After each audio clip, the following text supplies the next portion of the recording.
시청자 여러분 안녕하십니까? VOA 뉴스투데이 시작합니다. 유엔 인권기구와 국제인권단체가 북한 정권의 연좌제 문제에 관해 VOA에 우려를 나타내며 중단을 촉구했습니다. 한국에 망명한 북한 전직 외교관이 최근 언론 인터뷰에서 밝힌 연좌제에 대한 우려는 타당하며 북한 정권의 연좌제 보복 행위를 중단하라는 것입니다.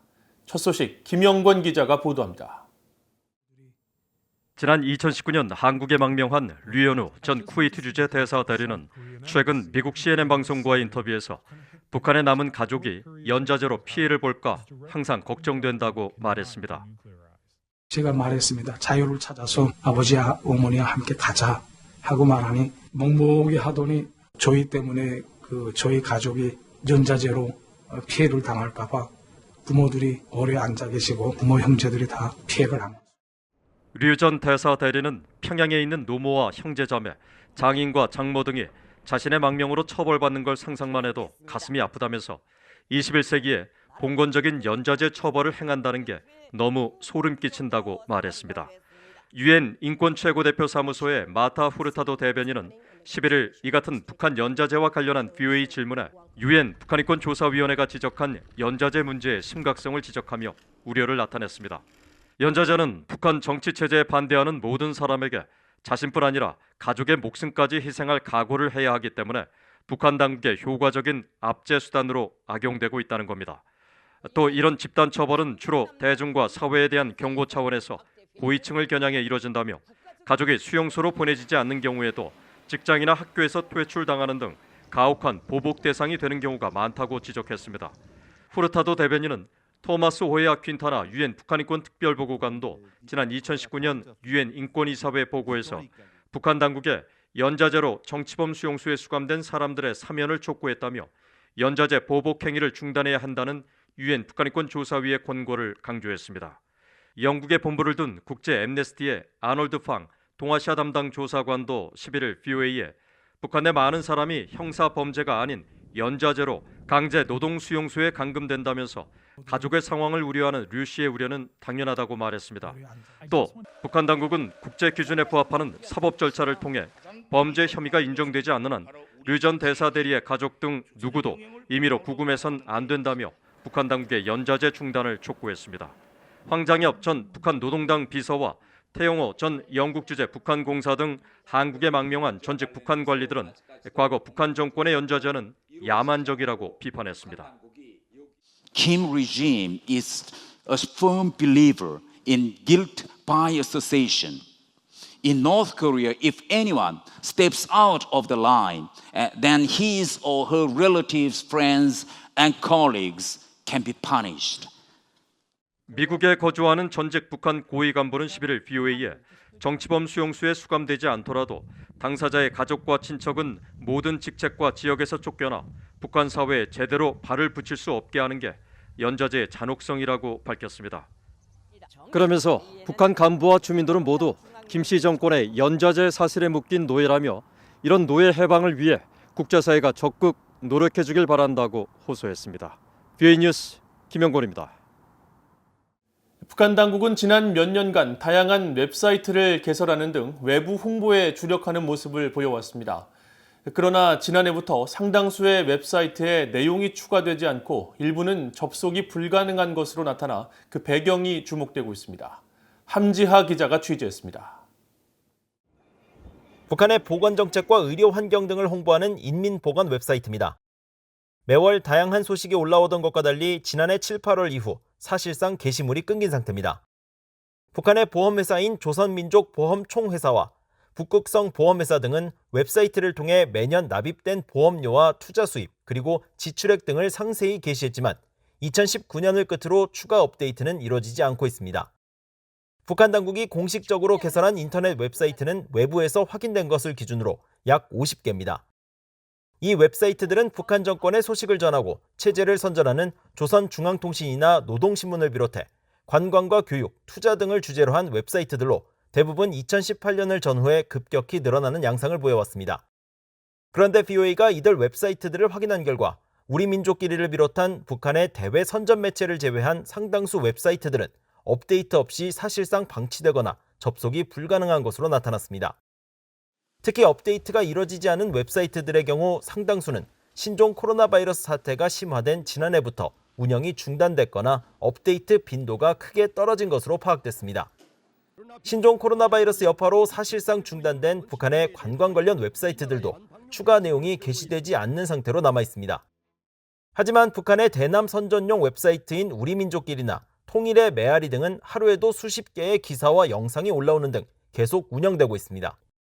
북한 엘리트 출신으로 유튜브 채널 평해트나이트를 운영 중인 탈북민 이현승 씨는 이들 웹사이트들은 대남 정보기관인 통일전선부 소속이라며 통전부 소속이 아닌 회사와 기관 등이 운영하는 웹사이트들은 상대적으로 적은 예산과 인력으로 운영이 저조할 수밖에 없다고 지적했습니다.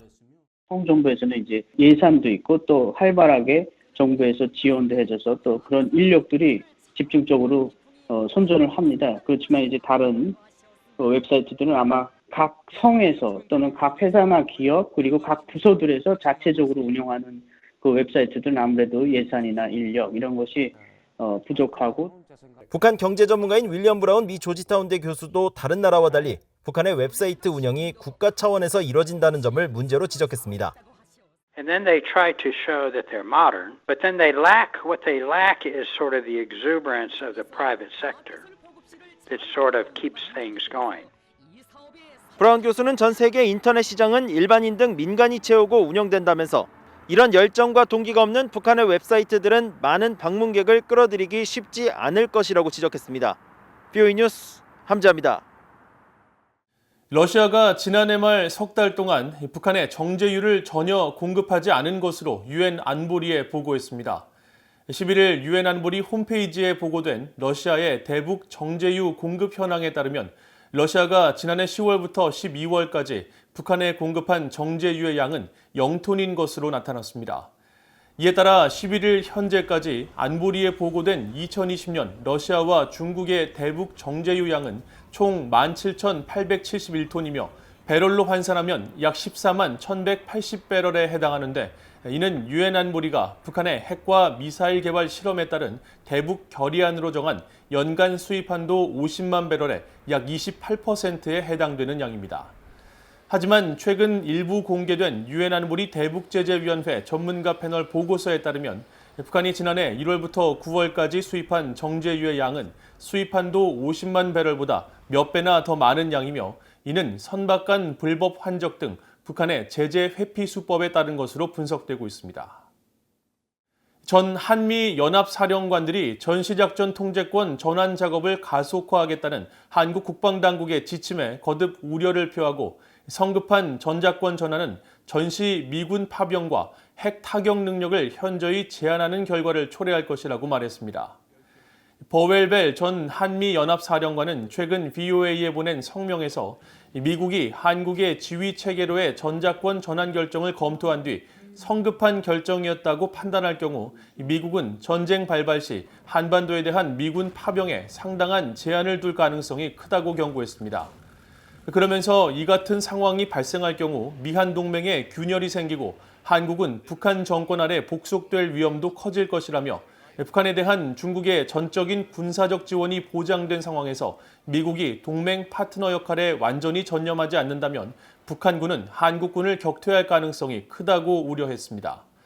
제임스 서먼 전 한미연합사령관도 전작권 전환은 적의 위협과 아군의 역량에 초점을 맞춘 적절한 조건에 기초해야 하며 이는 훈련을 통해 증명되어야 한다고 강조하고 한국과 미국이 이런 조건에 서로 합의한 만큼 전작권 전환 조건 충족을 위한 점검에 중점을 두는 것이 우선돼야 한다고 지적했습니다. 북한에 가족을 두고 온 미국 내 한인 이산가족 단체들이 설 명절을 맞아 이산가족 상봉 조정관을 임명해 줄 것을 미국 국무부에 촉구했습니다. 미국 한인 2세들이 주축을 이룬 이산가족 USA의 폴리 대표는 10일 VOA에 이산가족 상봉 문제와 관련해 현재 대북 정책을 검토하고 있는 바이든 행정부에 제안서를 제출하고 면담도 요청할 계획이라면서 특히 이산가족 상봉 관련 조정관을 따로 임명해 관련 사안에 보다 집중해 줄 것을 촉구할 것이라고 밝혔습니다. 폴리 대표는 과거 국무부가 로버트 킹 북한 인권 특사나 스티븐 비건 대북 특별대표를 임명한 것처럼 이산가족 상봉 문제만을 전담하는 부서가 생긴다면 시간이 얼마 남지 않은 한인 이산가족 상봉 문제 해결에 큰 도움이 될 수 있을 것으로 기대한다고 말했습니다. 재미 이산가족 상봉추진위원회 이차희 사무총장도 최근 바이든 행정부 출범 이후 미국 하원에서 미국 이산가족 상봉법안이 다시 발의된 사실을 언급하고 법안 발의 의원들 가운데 한인 2세 의원들이 포함돼 있어 많은 한인 이산가족들이 상봉 성사에 희망을 걸고 있다고 밝혔습니다. 이상으로 VOA 뉴스투데이를 마칩니다. 시청해주신 여러분 고맙습니다.